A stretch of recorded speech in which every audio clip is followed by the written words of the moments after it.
we've spent much time, as Alton said, in Galatians, laying groundwork for where we're going to be going in the next few weeks with Romans chapter 8.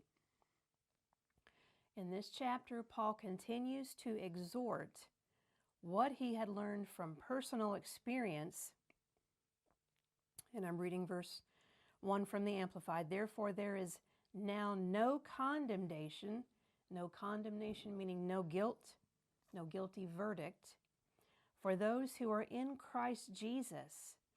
For the law of the Spirit of life in Christ Jesus, in other words, the law of our new being now, as Alton said, we're new creations now. Paul, remember, he had walked in both covenants. He had worked in the old covenant as a Jewish leader, but now he was a minister of the new covenant. So the law of the Spirit of life in Christ Jesus has set us free from the law of sin and death.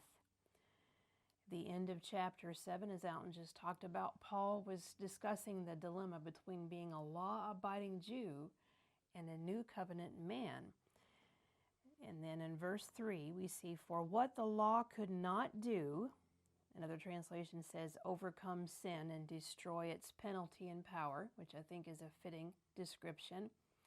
What the law could not do, in that it was weak through the flesh, another translation says, because the law was limited by the weakness of human nature, which again I believe is very fitting.